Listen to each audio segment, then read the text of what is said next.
এই যে টেক্সট বুকটা এখানে লেখা দ্বিতীয় শ্রেণী, আপনার সবাই এটার সাথে পরিচিত নিশ্চয়ই, আপনার টিচার দ্বিতীয় শ্রেণী। এর আগেরটা নীলটা প্রথম শ্রেণী, লাগবে না স্যার, প্রথম শ্রেণী সেম সাইজের টেক্সট বুক। ক্লাস 1-এর একটা 6 বছরের বাচ্চা এই টেক্সট বুক নিয়ে এসে ঘুরবে, এইটাতে সে ইন্টারেস্টেড হবে? এতগুলো পাতা নিয়ে সে এখনো পড়তে শিখেছে ক্লাস 1-এ, তাহলে কেন আমি এই টেক্সট বুক তাকে দিচ্ছি?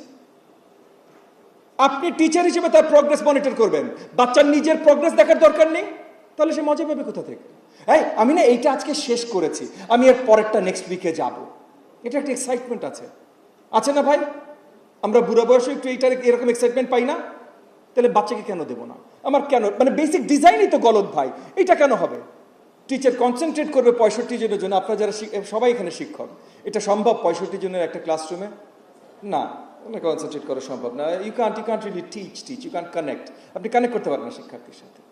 তো এই জায়গাগুলোতে আমাদের এখন তো সময় এসছে বদল আনার। আমরা তখন জানি, আজকে 50 বছর আগে আমরা কম জানতাম, আজকে অনেক কিছু জানি। এই যে রুম টু রিডার ন্যাপ মিলে একটা স্টাডি করে আমাদেরকে বলে দিল যে টেক্সট বুকে কি ভুল আছে, আর অনেক ভুল আছে। বাট প্রথমত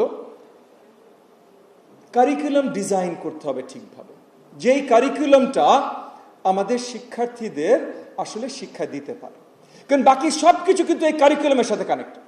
আপনি কারিকুলামে ভুল করেন, বাকি সবকিছু করে কোনো লাভ নাই ভাই। এই যে ন্যাপ বিপিটিপি ট্রেনিং তৈরি করে, টিচার ট্রেনিং তৈরি করে, টিচার ট্রেনিং কেন তৈরি করে?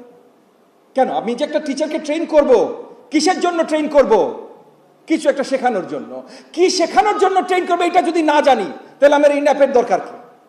তাহলে আমার পিটিআই এর দরকার কি? যদি আমি না জানি আমি অ্যাকচুয়ালি কি শেখানোর জন্য তাকে ট্রেন করব, তাহলে আমার প্রথম দরকার কারিকুলাম।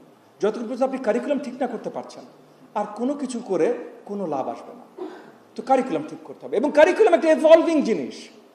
এখন বললে হবে না 50 বছর আগে আমাদের কারিকুলাম ভালো ছিল আজকে খারাপ। না, 50 বছর আগের কারিকুলাম আজকে খারাপ।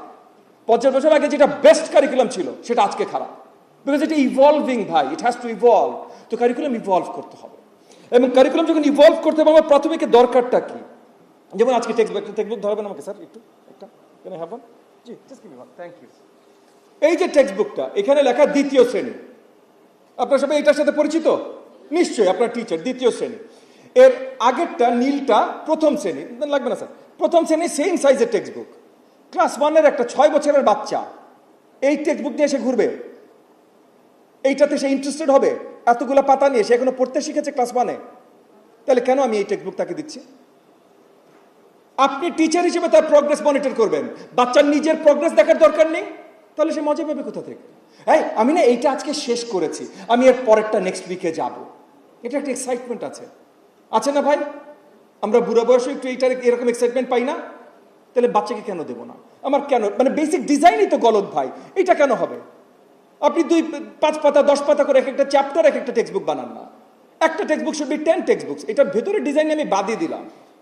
আমি কতবার আজকে এখানে টেবিলে যারা আছেন তারা সবাই অতি পরিচিত, আমি এনসিটিপিকে কত নিন্দা জানাই, কত নেতিবাচক ভাষায় আমি এনসিটিভি নিয়ে কথা বলি, এটা ওনারা জানেন। আমি এখন আজকে এখানে মিডিয়া ক্যামেরারা আছে, এটার আমি ওই ভাষা ব্যবহার করব না। এই ভাষা ব্যবহার করার মূল কারণ হলো যে এনসিটিভির কোনো আর্লি লার্নিং এক্সপার্টিস নাই।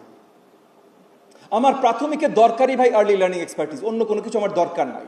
রকেট সায়েন্স শিখাইতে আসিনি আমি প্রাথমিক বিদ্যালয়, ফাউন্ডেশনাল লার্নিং দিতে এসেছি, বেসিক ভাষা শিক্ষা দিতে এসেছি, বেসিক নিউমারেসি শিক্ষা দিতে এসেছি। এই জিনিসটা যতক্ষণ পর্যন্ত আপনি না বুঝবেন, বেসিক ভাষা শিক্ষার জন্য কি লাগে, যেমন আজকে ওনারা জানালেন না যে একটা সায়েন্স আছে, pedagogy is actually a science.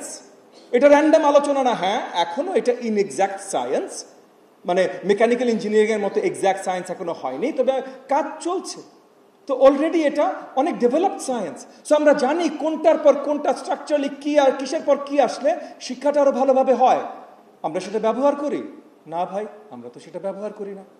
তাহলে এখন সময় এসেছে সেগুলো ব্যবহার করা।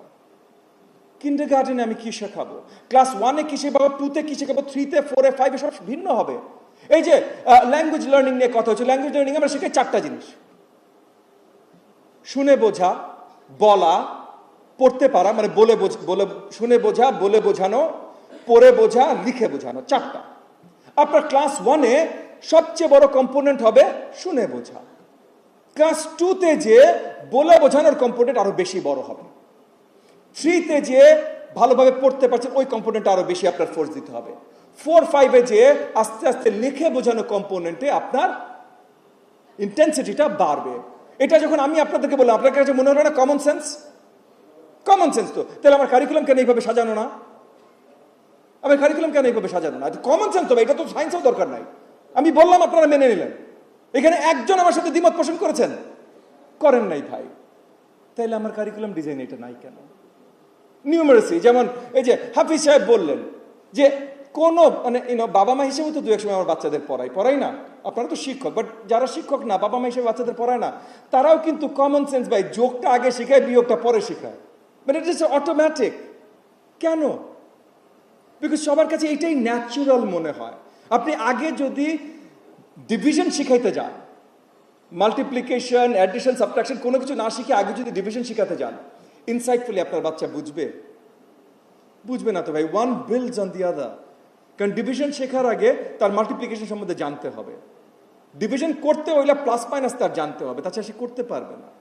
তো এভরিথিং বিল্ডস আপ। তো এই বিল্ড আপটা আমাদের কারিকুলাম ডিজাইনের মধ্যে নাই।